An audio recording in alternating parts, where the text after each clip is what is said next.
We'll hear argument next this morning, case 23-1259, BLOM Bank versus Mikhail Honickman. Mr. McKinley. Mr. Chief Justice, and may it please the Court. This Court has long held that Rule 60b-6 requires extraordinary circumstances to reopen a final judgment, and those circumstances cannot be the result of the movement's own strategic choices. The Second Circuit has diluted that stringent standard. In its view, courts must also give effect to Rule 15a's liberal repleading policy when considering a 60b-6 motion seeking to replead. That outlier view is wrong. It has no basis in law or logic. Rather than blurring the two rules, the proper approach is to keep them separate. If this Court's well-settled test for 60b-6 is met, then Rule 15 comes into play. Collapsing the two steps undermines finality. It creates an inherently contradictory test. It invites inefficient, repetitive, and costly litigation that is at odds with the federal rule's overriding objectives. Here, respondents do not qualify for Rule 60b-6 relief. They declined multiple opportunities to amend their complaint in both the trial court and on appeal. Instead, they made the tactical choice to stand on their pleadings, even when the Second Circuit ordered supplemental briefing after the Kaplan decision. As a result, they received a final judgment that was affirmed on appeal. Now they seek to restart that process all over again. Doing so would effectively treat the Second Circuit's original decision as an advisory opinion, and respondents have offered no justification other than that they mistakenly believed that their original complaint was sufficient. That hardly qualifies as extraordinary circumstances. It is litigator's remorse, and that is not enough for Rule 60b-6 relief. This Court should reverse and bring this case to an end. I welcome the Court's questions. Respondent seems to have premised its argument on its view of the earlier Second Circuit opinion that it announced a new rule. What do you think of that? That's not true, Your Honor. There's no change in law here. Instead, I would point you to my friend's brief on page 12 where they admit that it was just the application of controlling law to their set of facts. I would also mention, Your Honor, that what happened in this case is this case and Kaplan were decided in close proximity to each other, both in the district court and in the Second Circuit. When we went to oral argument in the Second Circuit in this case, Kaplan had already been argued. I would point you to page 300 of the JA, where the court, in our case, said to my friend on the other side, you're aware that Kaplan is sub judice before this court. You're also aware, I believe, that the detailed allegations in Kaplan are quite different than what are at issue here in Honickman. What are we to do? What the court ended up doing is holding Honickman in abeyance until Kaplan was decided. At that point, my friend on the other side was fully aware that at least one member of that court thought that their allegations were lacking as compared to Kaplan. The court ordered supplemental briefing. At that time, they were fully capable, and they admit this on page 40 of their brief, of asking the court to simply remand for them to replead if the court thought that their pleadings in this case weren't sufficient under the rule that was announced in Kaplan. In fact, that's what happened in the last ATA JASTA case that was in front of this court. This court might remember that in the Twitter case, it also had a companion case called Gonzalez versus Google. And at oral argument in the Google case, Justice Barrett asked the plaintiff's attorney, if we were to rule against your client in the Twitter case, what would you want us to do in this case? And the attorney in that case said, we would ask you to remand so that we could attempt to replead.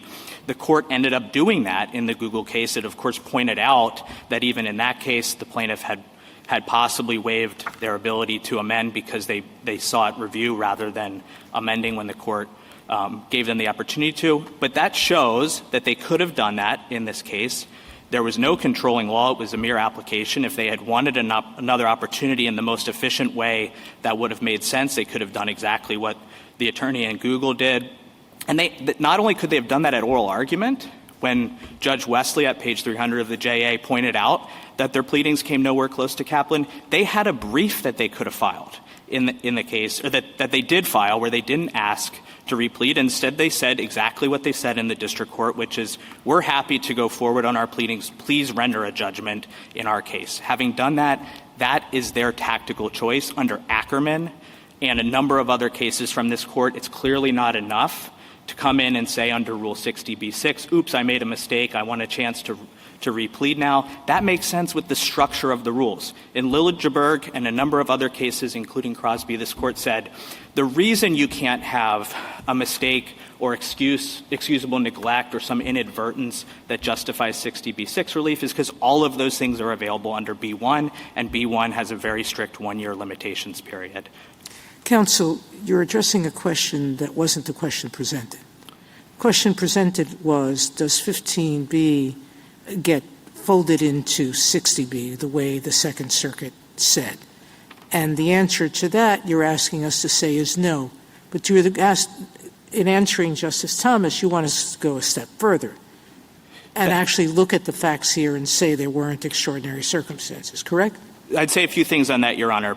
So in our petition and in the merits papers here, we fully raised the merits question of whether or not they're entitled to relief. I'd point you to page 13 and 26 of our cert papers. But that wasn't addressed below. The court below did not say whether or not it thought 60b was met. I actually disagree with that, Your Honor. So certainly starting in the district court, what the district court did was it correctly said, and this is consistent. I know what it did. It did what you think is right. It applied 60b. Correct. When it got to the Second Circuit says you apply 60b by looking at 15b, correct? That's correct. And what you're saying is no, they shouldn't have. Did they look at this without the 15b lens? Did the Second Circuit look at it? So that's how it was presented and argued in the Second Circuit because Mandala had not yet been decided. So it was fully erred in the Second Circuit. When the Second Circuit rendered its decision in this case, the only error that it pointed out was what it perceived to be the legal error of not considering 15A. And I want to point you to, there's a footnote in the Second Circuit's decision that I think is quite telling on this. The Second Circuit couldn't even bring itself to say there was an abuse of discretion here. What the Second Circuit said is, we're not saying there's an abuse of discretion, we're saying that the district court exceeded its discretion solely because it made this legal error. And I think that's because the Second Circuit realized there's nothing that remotely approaches extraordinary circumstances here. Mr. McKinley, I'd like to point you in a little different direction. Sure. So I understand your argument that 60B doesn't require consideration of Rule 15. Does it preclude it? I mean, could a district court in its discretion take into account possible need or leave to amend might be appropriate? I mean, 60B-6 says something like any other reason that justifies relief. And you can imagine a district court who perhaps sua sponte got a little fast out of the gate and dismissed a case with prejudice. 30 days passes, 59's out the door. Plaintiff comes in and says, I've got a good amended complaint here. Couldn't a district court in its discretion take into account the policies of 15 in those circumstances? So a few answers on that, Your Honor. The first, how about pick your best one? Okay, so my best one is no if it's under 60B-6, because what 60B-6 says is that it has to be something other than what's available under the other subsections of 60B. The hypothetical that you posit there seems to me like maybe there's an argument under B-1. Maybe there's an argument that somebody made a mistake, there was inadvertence, there was surprise. If that's brought within the one-year limitation for B-1, then it might be available. And I think that's what you see in these 59E cases under Foman, is that the court is saying very close in time before there's been an appeal. In 59E, of course, the court points out in Bannister what happens is the judgment is actually suspended for a period of time, and so it's entirely appropriate in that circumstance and efficient in that circumstance to say, okay, if somebody thinks there's been a mistake, we'll consider that. We might give opportunity to replead there. I do think you still have to satisfy the actual standard. This court in Watzig last week dealt with a 60B issue where there was also a motion to vacate an arbitral award, and at pages 5 and 6 of the slip-up, the court makes it very clear that you don't blend the two analyses. Instead, you take 60B straight on there. I think it was a mixed B1 and B6 motion. And so you decide whether 60B relief is warranted. If so, then you can start looking at liberal repleading. But Mr. McKinley, I guess what I'm a little worried about is this notion of whether or not parties are being punished for exercising their right to appeal if we accept the rule that you are positing. And the way it comes up for me, and I understand the facts of this particular case, but I'm just thinking about the normal, ordinary case in which a district court dismisses a complaint for insufficient pleading. And I guess at that point, the plaintiff has a choice, especially if the district court gives them leave to amend or says, hey, you can amend before I dismiss your complaint. You could follow the district court's recommendation and amend your complaint, or you can choose to appeal.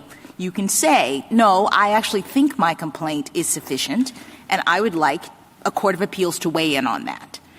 What I worry about is if the district court enters their judgment, with or without prejudice, I guess I'm not sure it matters, but if they enter a judgment, they dismiss the appeal, they dismiss the complaint, you exercise your right to appeal, and you lose. The Court of Appeals disagrees with you, says the district court was correct. I hear you saying that this particular party should not necessarily have a chance to amend, to cure, because they chose to appeal.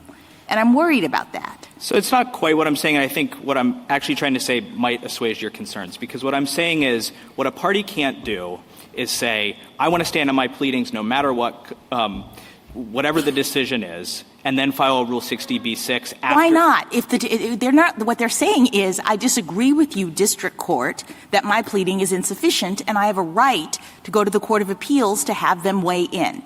Once the Court of Appeals weighs in, then obviously they can do whatever is necessary to cure, I think. And right. I'm worried that you're saying they can't. No, what I'm saying is if they think there's some ambiguity as to whether or not the facts that they've alleged meet the standard that they think is the correct one, then they have two options. They can replead whatever facts they think might clearly meet that standard. That's the most efficient course. But the other option they have is exactly what happened in this court in Google versus Gonzalez, where they can say, we think the law is such, and we think our facts meet that. But if you disagree with us on whether our facts meet that law, then please give us a chance to go back and replead. The efficient way to do that is the court then says, okay, fine, I'm going to decide the case. I guess I don't understand why that's not basically the same thing. They just don't have that second request. What they want to do is come back after we've cleared up what the standards are and amend their complaint. No, the difference is there's a final judgment at that point, and the court is always recognized, and Rule 60b-6 makes it very clear that a final judgment changes things.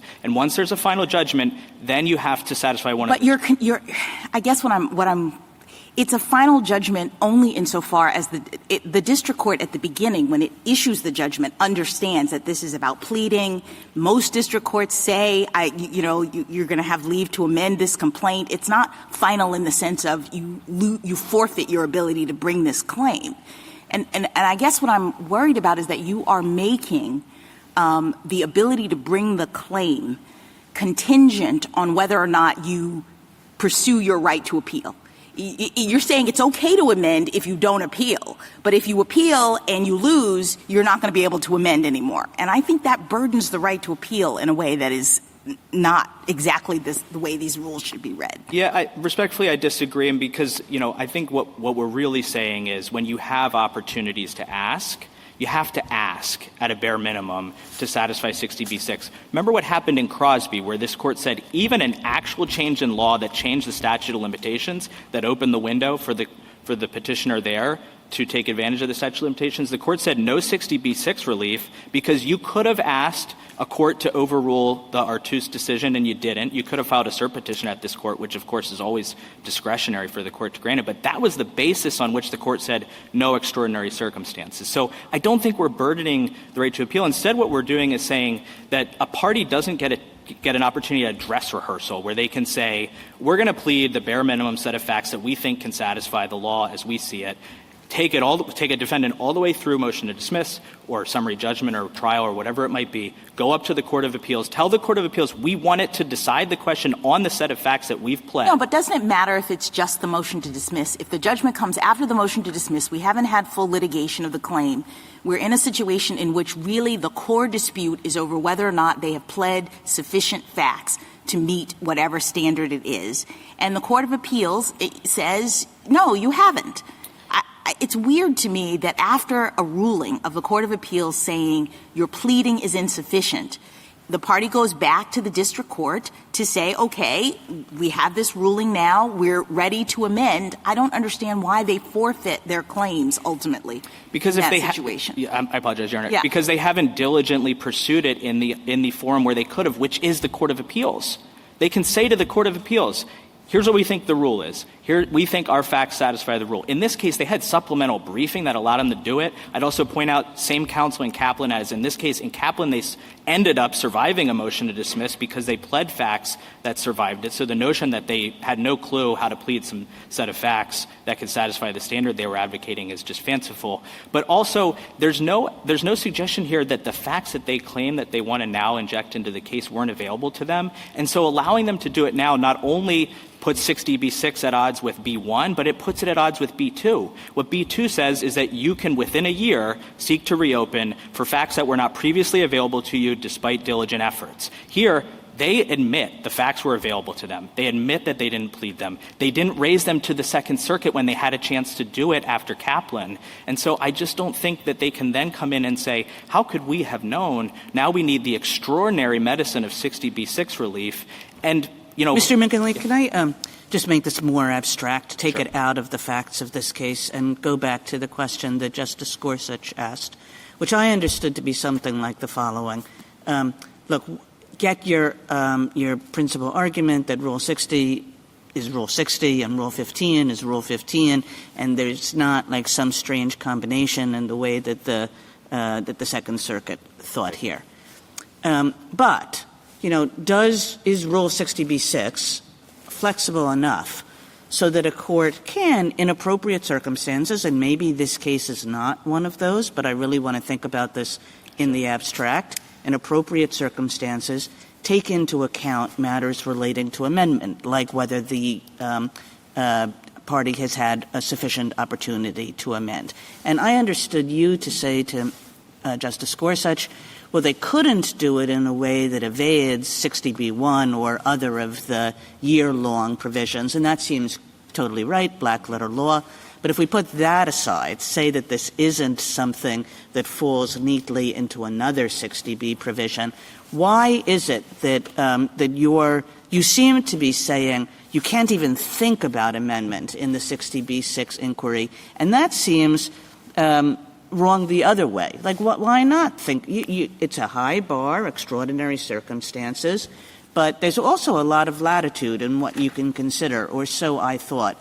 And that latitude maybe should include things relating to amendments in appropriate cases.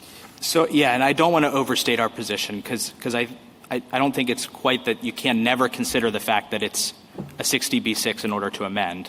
What the court has said is that the extraordinary circumstances that are required must match the thing that you're trying to do.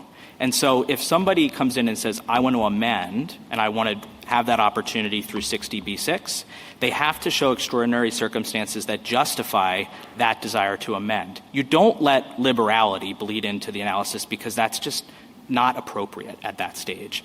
But what you could say, and this may sound like an extreme example, but it comes from the facts of the first case to ever apply 60B6. Imagine a circumstance like Claprot. What happened in Claprot, which was decided 1 year, I believe, after 60B6 was adopted, is that the petitioner in that case was someone who had his citizenship rights stripped through a default judgment during a period of time in which the U.S. government, who was his adversary in the default judgment case, was detaining him, and he was ill. And the court said that's enough for extraordinary circumstances. So you could imagine a scenario where somebody files a case. There's a motion to dismiss filed.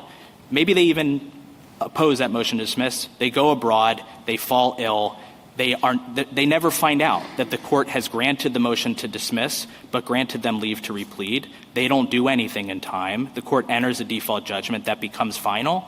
Maybe in that set of circumstances, the person could come in and say, I had no idea that this was entered against me. You gave me the opportunity to replead. I had no ability to take advantage of it the same way that Mr. Claprot had no ability to oppose the circumstances in his or the default judgment in his case. There, I would say I think that may be appropriate under 60. So you're not saying that a court has to blind itself to anything remotely relating to amendments. No. You're saying the 60B standard, the extraordinary circumstances, is the right standard to use. And, of course, you can't try to evade 60B1, et cetera. But there's no greater requirement or strictures that you're asking. No. All we're asking you to do is apply 60B6 as you do in every other circumstance. That always takes into account what the request is for. I appreciate that acknowledgement in Justice Kagan's question, because I do think it's one thing to say the district court abuses its discretion in 60B6 by not looking at Rule 15, and quite another to say the district court abuses its discretion to look at Rule 15 in some 60B6 cases. Right. I just want to be clear that I'm not now overselling in the other direction. I think you were selling really well just a moment ago. Okay, good. Yeah. All I want to say I might leave it. Yeah. Okay. That's fine, Your Honor. Well, what were you going to say? I was just going to say that we want to be absolutely clear. That doesn't mean liberality creeps into the equation. All it means is that the extraordinary circumstances that are cited must match the request. Yeah, some extraordinary circumstances in which somebody was denied the right to replead, and at that point, one might take a look at our general presumption. You can call it Rule 15, you can call it whatever, that somebody should have their day in court and a fair opportunity to do so. No? I want to be careful because I think that they're blameless. They meet all the 60B standards. If they're blameless, it's truly extraordinary circumstances. That, of course, means that they didn't waive opportunities, that they were diligent in their pursuit. I don't know what the liberality would add to the equation at that point. I think that 60B6 just gives them the opportunity to do what they want to do. But if a district court judge cited Rule 15 in his 60B6 order, that would not be an abuse of discretion, would it? No. If all they did was cite it, no. If there's evidence that they let the liberality creep in a way that changed the analysis that they were applying, I understand that. Then yes. But no, if all they did was cite it, I also would say that I think that a district court could say, if they thought it was more efficient, they could say, I don't think there's any chance that you could possibly meet Rule 15's standards, so I'm going to deny this because no extraordinary circumstances, it would be futile. I think that's fine for them to do that. What they can't do is grant it by diluting. I appreciate that. So is one way to say what you're saying, that when you're in 60B land with the 60B motion, the standard is always extraordinary circumstances, not the liberality under Rule 15, and just say no more? For 60B6? Yes. Yes, that's correct. Okay. And then, of course, we believe that it's fully briefed here as to whether or not they meet it. I wanted to say one more thing. I think it was Justice Sotomayor asked why you should decide that. It's what you did in Crosby. In Crosby. There was not a separate QP on whether 60B6 relief should be granted or not. The court decided the AEDPA issue, which was whether it's a second or successive petition, and then it said, but he can't meet 60B6 here because there's no extraordinary circumstances. He wasn't diligent in pursuing his effort to do what he wanted to do. That's precisely what has happened here, and we would ask the court to therefore reverse. Thank you, counsel.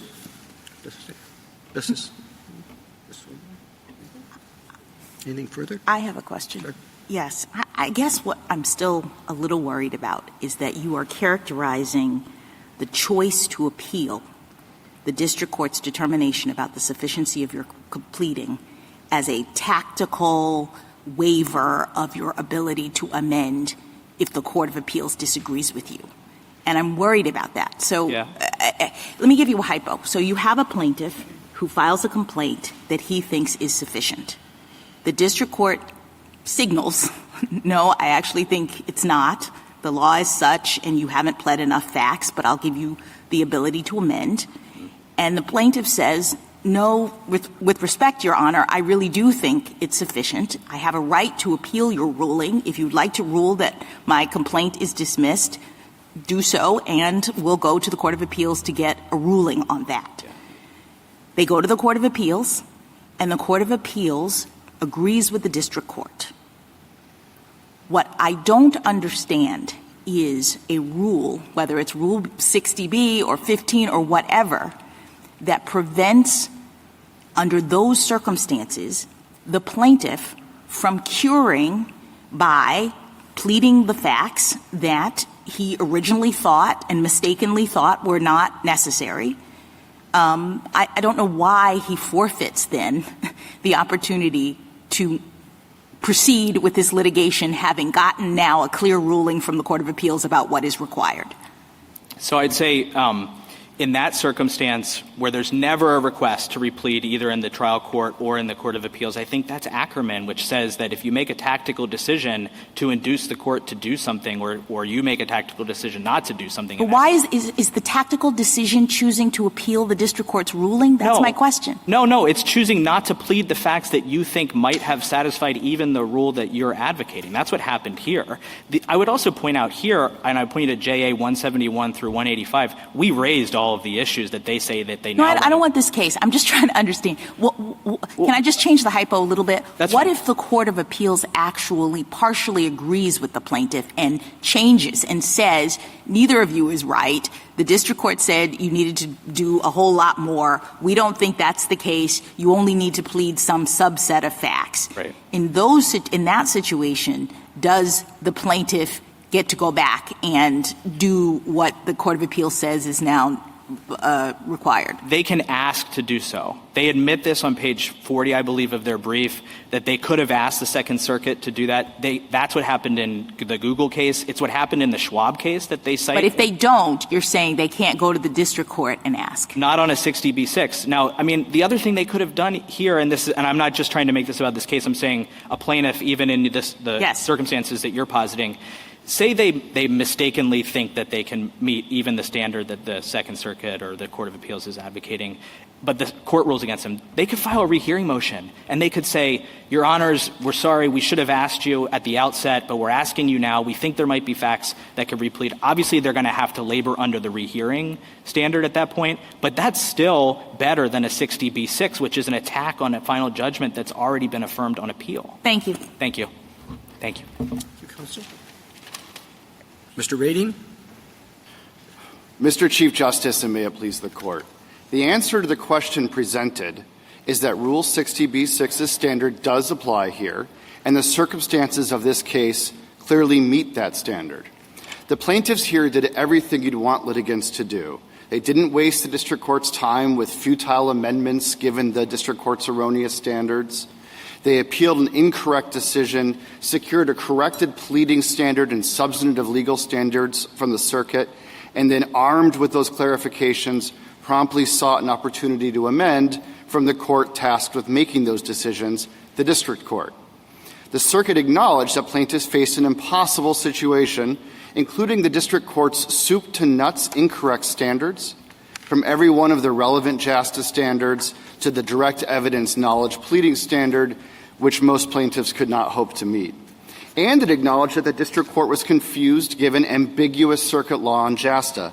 It's fundamentally unfair to lay the consequences of that confusion at plaintiff's doorstep. But when presented with a motion for vacatur, the district court exalted finality without balancing that principle against the federal rule's preference for deciding cases on their merits, a preference which is at its peak at the initial stages of litigation where discovery has not even begun.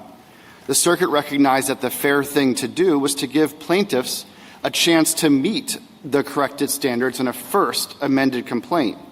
The panel then issued the summary order below, which included the author of the prior affirmance and other grounds, effectively undoing that affirmance and attempting to clean up a very strange and unfair situation. That's why petitioner is forced to manufacture waivers by plaintiffs that the circuit simply never found. Like many cases involving extraordinary circumstances under Rule 60B6, crafting a universal rule from the unusual facts of this case is very difficult.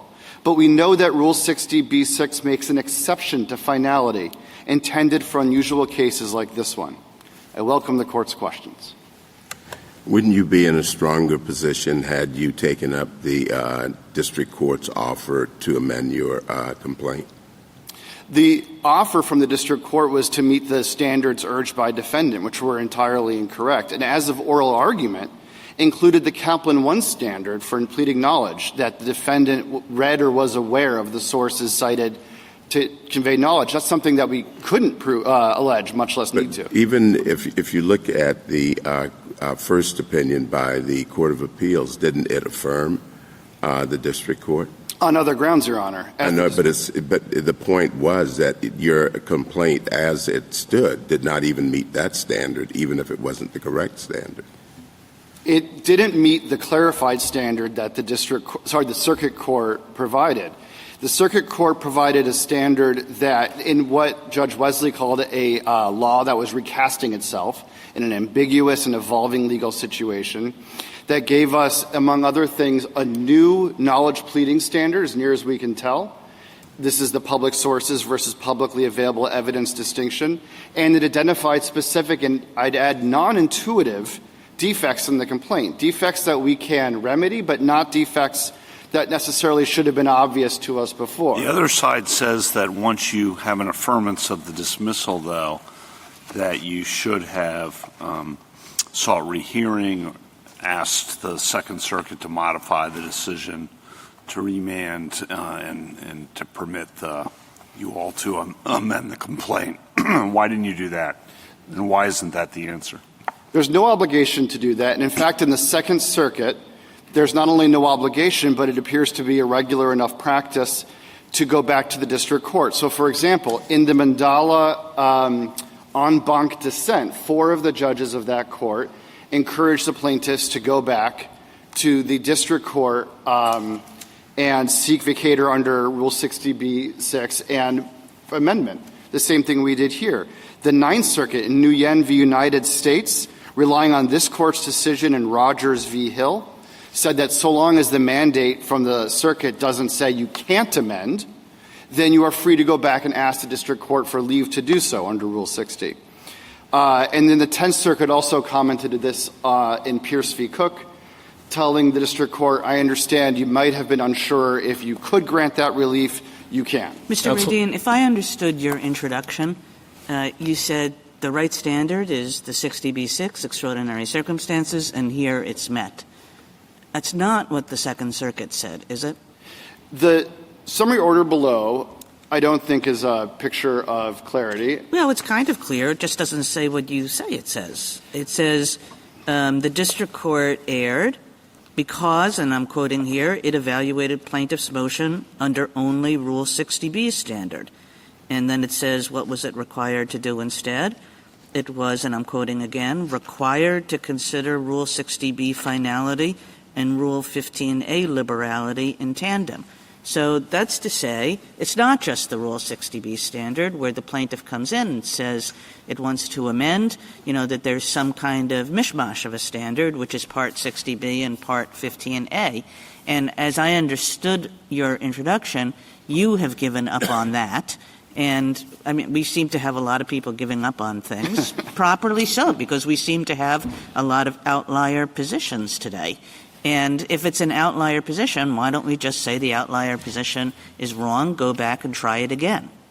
Well, I think all that the circuit meant about considering the rules in tandem was balancing finality against Rules 15's preference for hearing cases on their merits. I don't think that's contrary to Rule 60. Rule 60b doesn't have the word finality in it. Doesn't have the word extraordinary circumstances in it. Well, it says, and this goes back to Justice Gorsuch's question to Mr. McKinley, it says you are required to consider what 15b tells you about amendments. That provision, it really does set forth a standard, which is like 60b-6, high bar, 15b, low bar. Put them together, medium bar. That's different from what even you are saying is the right way to look at this. Yeah, I think that Rule 15 here helps illustrate what might be extraordinary, as in denying the opportunity to amend. I think that Rule 15a also gives us some insight at the importance of the stage this happens at. At an early stage, amendment is freely given. We're not asking for amendment to be freely given here, simply saying it reflects an understanding that the court should be more permissive at the early stages of litigation. But ultimately, those are all built in to Rule 60 as this court. So if they're all built in, Mr. Radin, what objection would you have to a short opinion from this court saying simply that the Rule 60b standard applies? There isn't this mishmash, as Justice Kagan, I think, referred to it, between 15 and 60, go back and try again, because I hear most of your arguments saying we can meet 60B. Yes, I think this court could issue a ruling saying that 60B governs, Rule 15 is not governing here. But if I can help Period. the opinion. Well, how about putting a period there? Sure. I think so. I mean, I think that as this court held in Waitsig just the other day, that Rule 60 balances finality in the interest of justice. It's already in there. It's already in there, Your Honor. Okay, thank you. I have you speak to the genesis of the extraordinary circumstances. I mean, that language doesn't appear in A6. Any other reason that justifies relief says the actual provision. So I know we came up with it, I think. Can you just talk about that a little bit? Yes. As my friend mentioned, it's from the case Claprot, where a plaintiff essentially misses a summons because he's in jail and ill. And the reason why the court identified the extraordinary nature of that was to point out the lack of fault. So it was extraordinary in that he wasn't just sitting around ignoring a court order. There was a lack of fault issue. It's not, to be clear, the extraordinary circumstances test is not a frequency test. It's not that, oh, this is very, very rare. I don't think being sick or being in jail really necessarily is that rare. I see. So it's more like akin to you say lack of fault. Now, counsel on the other side kind of points the finger at you all and says, in this case, you were at fault. Right. So why is he wrong about that? Well, the two invitations we get from the district court are, as Judge Wesley said, impossible for us to meet. They're premised on incorrect standards. The correct thing to do there is to appeal.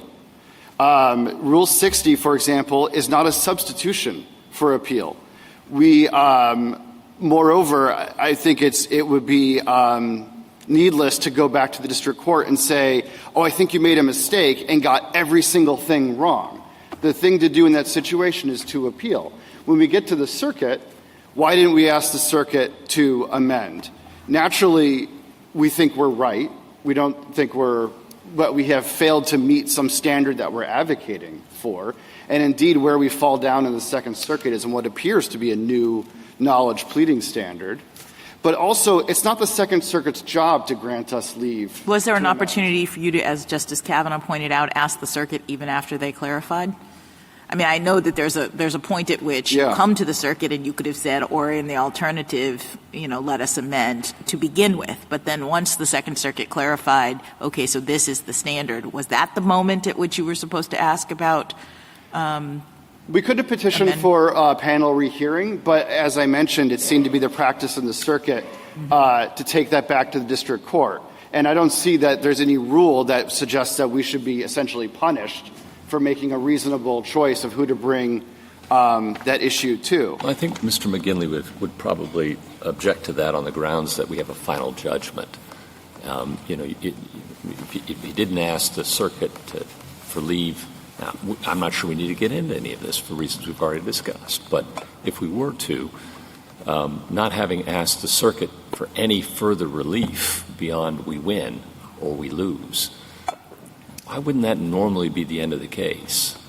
Well, I think, first of all, I think that just to note that in any appeal where you think the standards are wrong, I suppose it's implicit that the appellant... You have a final judgment in the district court on appeal, yes or no, not asking for further proceedings. Court says no. That's usually it, I think it's the Second Circuit practice, as expressed in Mandala, to take that back to the district court. It certainly was something we reasonably relied on as an understanding of how the Second Circuit operates. If the court were to, this court were to make a rule... I understand you think that's how... I'm just struggling to understand how that might operate, given you have a final judgment that's been This is the affirmed. purpose of Rule 60B. Oh, that's different. I'm asking about the absence of leave to amend being requested in the appeal. The appeal's over. It's done. Case closed. Right. Right. It's closed. We didn't ask for an amendment because we didn't think we needed one. Why would it? I appreciate that the circumstances here might lead to a 60B, but I think that would be the recourse, right? I mean, you didn't... to ask the panel? Otherwise you're stuck with 60B, right? Yes, but 60B I don't think is quite the mountain that my friend wants. I appreciate that. I appreciate that. So, speaking of mountain, let me just ask you a follow-up question about that, which goes to some of your responses to Justice Jackson. Do you think the extraordinary circumstances test is wrong? No, Your Honor. So you think the extraordinary circumstances test is right, but maybe it's just a lower mountain? Yes, Your Honor. Lower altitude? A lower altitude mountain. Yes. Okay. Well, our precedent hasn't treated it that way, and pretty much the uniform practice in the Court of Appeals, so far as I'm aware, is to say extraordinary circumstances really are extraordinary because we do have a preference in favor of letting final judgments be final. Yes, Your Honor, but the extraordinary circumstances show up more often than just someone being ill and in jail. I think they happen here where a plaintiff has not had an opportunity to amend his or her complaint even once on the actual defects identified in that case. As my friend mentioned, it's not so extraordinary to have the law change over time. That's true. But when it happens in that case, and then the same circuit essentially takes back the affirmance in the summary order as they did here. So is your argument then that if you went back to the Second Circuit, you would be able to satisfy the extraordinary circumstances test? You don't really need the liberality standard from Rule 15. I think it's built in to Rule 60, which, as this Court says, balances finality against So you're the not interest of giving up justice. that Rule 15's liberality standard is peppered in this circumstance? I think, like this Court said in Krupski, I think that it, along with the rest of the federal rules, helps express a preference for trying cases on their preferences. Whether this Court says that you get there by invoking the words Rule 15 or not, I don't think changes that analysis. Are you arguing that you were misled in some respects? Maybe misled's a little strong, but by the Second Circuit's practice? Well, I think that the normal case for a circuit in its position would be to remand. So on its own, we see this in Maranzano, for example. The D.C. Circuit says nobody's right here. Go back and try again.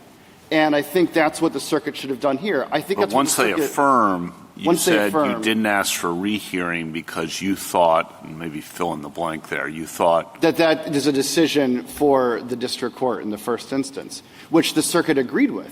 When we went back on the summary order below, the circuit doesn't say, I don't know why you bothered the district court with that. You should have come to us. The circuit, which is in charge of its own, docket and rules and so on, said, you're right, you should probably get another crack at that, or at least the district court should think further about it. And in Mandala, that's what four judges of the Court of Appeals said. That's right. You should go back to the district court. So that's right. So the answer, I think, is you feel like you were a bit misled by the practice. If that were to be impermissible, then yes, I think we were following the circuit instructions as shown in the summary order itself. Under B4 and 5, the circumstances are such that allowing the judgment to stand would arguably work a really serious injustice. The judgment is void. The judgment has been satisfied, etc. So do you think it would be fair to infer that the reason under 6 has to be of comparable magnitude? Well, no, because if it were, then why not just be a comparable magnitude of 1, which excusable neglect seems. 1 has the 1-year limitation. I see. I think that what 6 is appreciating is that cases can be strange and unusual, to quote Judge Wesley, unusual and quirky as they were here. I don't think that it means that it has to be on a severity of 4 and 5. The Rule 60b-6 still has a reasonable time limitation, for example. Courts have rejected this sort of relief in shorter periods of time because the plaintiff didn't jump to seek the amendment. We did. In 11 days, we were back before the district court seeking relief. I thought you said that extraordinary doesn't mean infrequent. And then you said, well, it could be extraordinary if it's quirky. So what is the difference? Well, I just mean that it's hard to fashion a rule about situations like this. It's hard to say that extraordinary circumstances are met when you were given incorrect standards and you appealed it and you were largely vindicated, but then the circuit adopted a new knowledge standard and identified some defects, and you promptly went back, but they had affirmed. They undid the affirmation essentially. And, it's to me a textbook situation for the circuit monitoring its own. Mr. McGinley says that you should have at least pled the facts that you thought, under these other hypothetical or potential standards? Like, why didn't you do that? Well, we did under the standards that we understood to be the case. The allegations we pled were similar to allegations that had survived motions to dismiss in other cases, like Weiss, as we point out in our brief. The circuit court's distinction, for example, about publicly available evidence versus public sources, that was not just new. I read it as, in fact, contrary to their Nomura decision that says publicly available information is sufficient to show circumstantial knowledge. Or take the cash is untraceable. The circuit said we had to specifically plead that cash was untraceable. We didn't think that that was necessary. We thought that was an inherent part of cash. But fine, we can amend to meet that. I think what we don't want is a rule where plaintiffs have to load up dockets with amended complaints, trying every which combination of facts. For example, what if the circuit had said, you say that Hamas operates openly in Lebanon. How do you know? What are how does Lebanon react historically to terrorist groups? We could have written 30 pages on that. We are going to lose short and plain statements if we have a rule that makes plaintiffs try to essentially guess at every future ruling or lose their right to amend forever.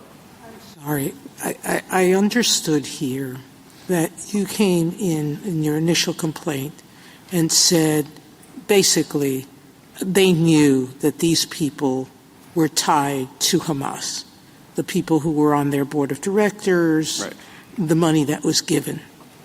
The district court, I agree, said that's not enough. Public information is not enough to give knowledge. But even if it was, this was their alternative reason, there's no reason to know that this information was in their possession at the time of the attack that occurred here for which you're seeking recompense.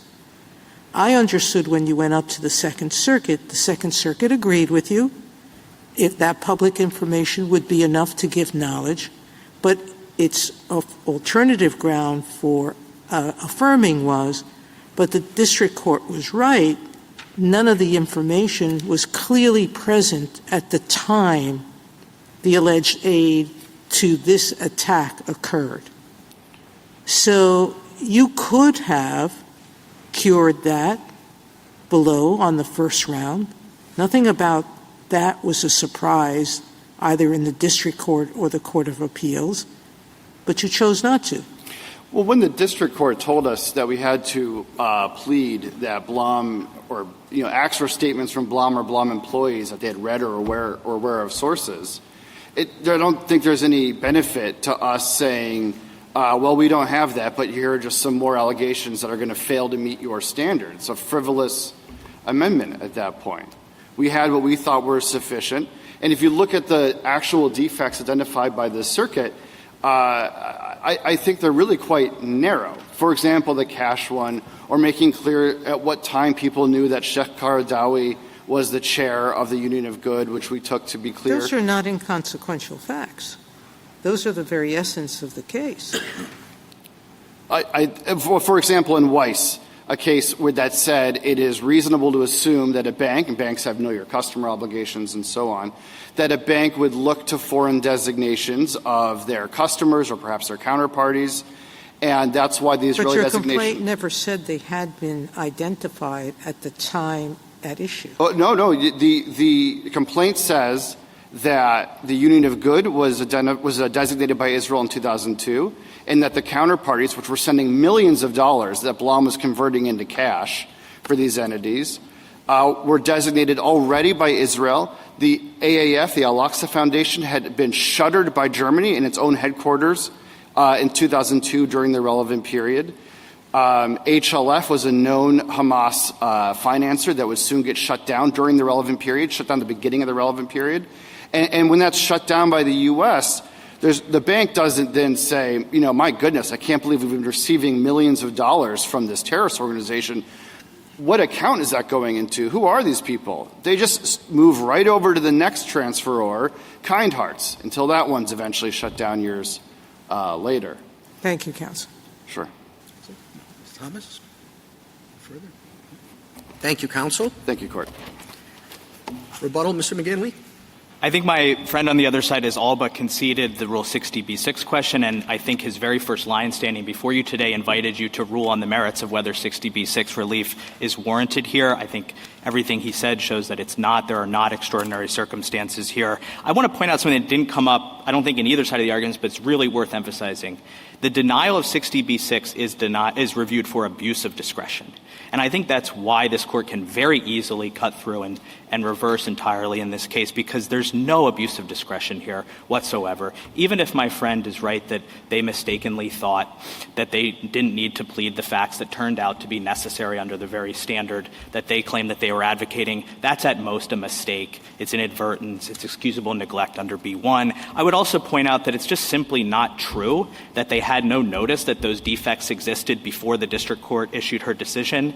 On pages 171 to 185 of the JA, this is our motion to dismiss. This is before the district court has issued any ruling. We point out every single defect that the Second Circuit ended up affirming based on, and I think if you look at that and you match it up to pages 49 through 52 of the JA, you'll see that everything the Second Circuit said was a problem, we said was a problem. At that point, they had the opportunity to amend.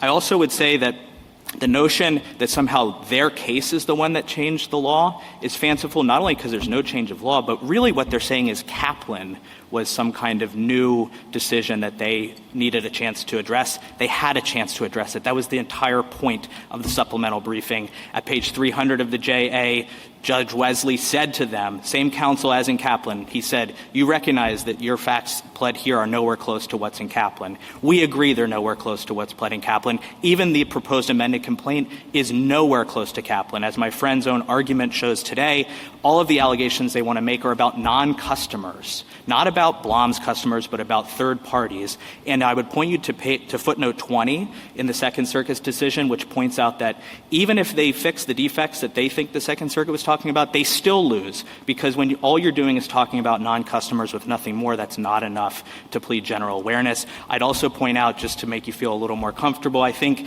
that we also won on substantial assistance in the district court.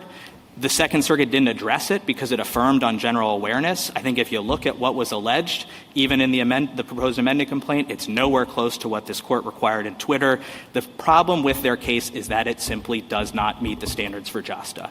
And we won dismissal. The case was filed in 2019. It's about events that occurred 25 years ago. We won dismissal in 2021. We won affirmance in 2022. And somehow we're here 3 years later talking about a zombie case that should have been over years ago. They simply do not meet 60b-6, and we would ask the court to reverse and render judgment in our favor. Thank you. Thank you, counsel. The case is submitted.